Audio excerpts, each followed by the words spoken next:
اپنا لوڈ رکھتے ہیں.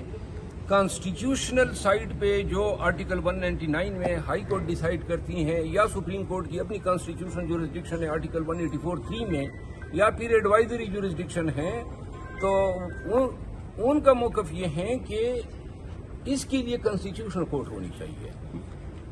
اس سے یہ ہوگا ان کی رائے میں کہ سپریم کورٹ اختیارات کے لیے اتنی ایک مطلق العنان ادارہ نہیں ہوگا، کیونکہ کانسٹیٹیوشنل کورٹ کانسٹیٹیوشنل میٹر کے ساتھ ڈیل کرے گی، کرمنل اور سول میٹر کے ساتھ موجودہ سپریم کورٹ ڈیل کرے گی، دوسری کو کانسٹیٹیوشنل کورٹ کہا جائے گا. اور اگر یہ فارمولہ اسی لیے ہے کہ اختیارات کی تقسیم ہو تو پھر تو اور بھی ادارے ہیں وہاں پر بھی اختیارات کی تقسیم ہونی چاہیے.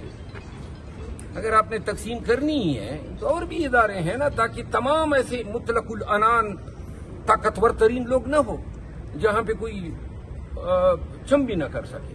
لہذا اور پہ بھی پھر یہ نظر کرم ڈال دیں. مروت صاحب، آپ نے قاضی فائز عیسیٰ صاحب پہ ایٹ دیٹ ٹائم عدم اعتماد کیا تھا جب آپ کے پارٹی کے لوگ بڑے ان کے حق میں بولتے تھے، آپ کو کہہ رہے تھے کہ یہ غیر کا ایجنڈا پھیلا رہے ہیں. آج کیا کہیے گا کہ حکومت دن اور رات محنت کر رہی ہے کہ قاضی صاحب کو ایکسٹینشن مل جائے کسی طرح؟ میرا خیال نہیں ہے کہ حکومت اب قاضی صاحب کو ایکسٹینشن دلا رہی ہے. کانسٹیٹیوشنل کورٹ میں 68 سال عمر ہے سر، 68 ایئرس. نہیں، لیکن کانسٹیٹیوشنل کورٹ میں قاضی صاحب کو لانے کا کوئی یہ پروگرام نہیں ہے. اور دوسری بات یہ ہے، ایک چیز میں یہ باخبر ذرائع سے بتا رہا ہوں کہ اس کانسٹیٹیوشنل پیکج کو فیل کرنے میں پاکستان مسلم لیگ نون کے چند سینئر رہنماؤں نے بڑا کلیدی کردار ادا کیا.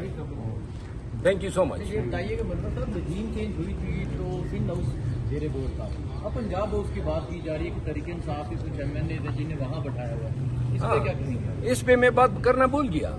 دیکھیں یہ کس طرح کی کانسٹیٹیوشن امینڈمنٹ ہے. 7 ہمارے ایم این اے اغوا کیے ہوئے ہیں، پنجاب ہاؤس میں رکھے ہیں، اور ہمارے 2 ایم این اے ایسے ہیں جو بیرون ملک تھے اور ہم نے ان کو کہا کہ مت آؤ اور یہ پھر بھی آئے.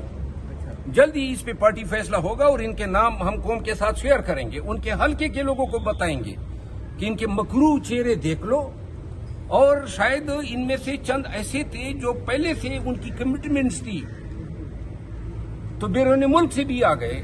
اور ہم نے یعنی عمر ایوب خان نے 7 دن پہلے سب کو کہا ہوا تھا ان تمام کو کہ انڈر گراؤنڈ چلے جاؤ، لیکن میرا خیال ہے کہ والہانہ پن تھا، لگاؤ تھا ان کا کہ وہ آئے، ہمارے ساتھ رابطہ نہیں کر رہے ہیں لیکن ان کے گود میں بیٹھے ہوئے ہیں. اور یہ آئینی ترمیم 3 چیزوں پہ اگر یہ اس انداز میں لاتے تو وائی ڈی بی نہیں شو ہوتی. نمبر 1 کہ آپ عزب اختلاف کے ممبران اسمبلی کو اغوا کر کے ان سے اپنے مرضی کا ووٹ دلوا رہے ہیں، نمبر 1.